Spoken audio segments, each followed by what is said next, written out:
Training your Pokemon to be strong is essential to the game's experience. For some, that just means leveling up your Pokemon as you go through your adventure. For others, it means finding the perfect Pokemon and using the game systems to maximize specific aspects of it to reach even higher strength. To many people, Pokemon is a very surface level turn-based strategy game where you click a scissors move to beat a paper Pokemon. However, this is only true for casual playthroughs of main series Pokemon games, with systems such as EVs, IVs, and natures turning paper into armor and scissors into a honed sword. Pokemon that utilize these systems can easily shrug off the attacks that would normally defeat them or allow them to damage opponents who assume that they're safe.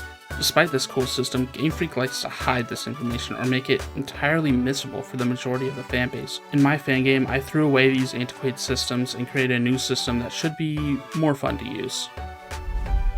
Effort values, or EVs for short, are the single most important feature of training a Pokemon. The current method of cultivating EVs in the main series games is frankly awful. For each Pokemon you defeat before you level up, you gain a number of EV points for a specific stat based on the Pokemon defeated. Each Pokemon you are training can get a total of 508 points, but points only matter in chunks of 4, and when defeating Pokemon, some give 1 point while others give 2 or 3. However, none of this is clear when playing, and it isn't communicated in any way. So most players will just have a Pokemon with random EVs by the end of the playthrough unless they learn about the system online and it won't be used.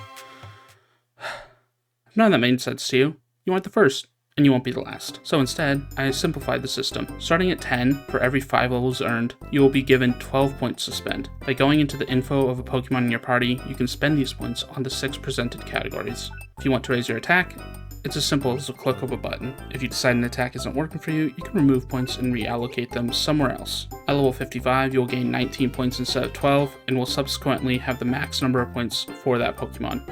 The system will also help me when creating various trainers in the game, as I know how many EVs a Pokemon should have at a specific level, instead of arbitrarily picking an amount to give.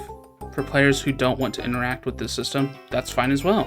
Whenever you have unused stat points, the game will treat them as if they're evenly distributed between all 6 stats.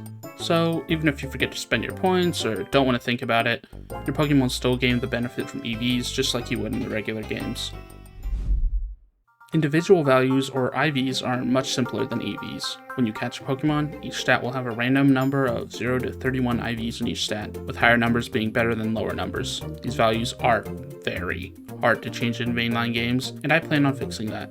Pokemon in my game will still have a random number of IVs in each stat when you first receive them, but for every 10 levels, all your IVs in each category will increase by 1. You may think that this isn't that big of a change, but with the change of the EV system, the expensive vitamin items like Carbos and Zinc no longer have a function. So now instead these vitamins will work with IVs, with each vitamin capable of increasing their respective IV by 2. This, along with the last system change, will be easily accessible from the same stats page as before, like you can see on screen now. These features took a lot of work. If you like them, please give this video a like and leave your feedback below. With that, this has been Panco, and I will see you all next time.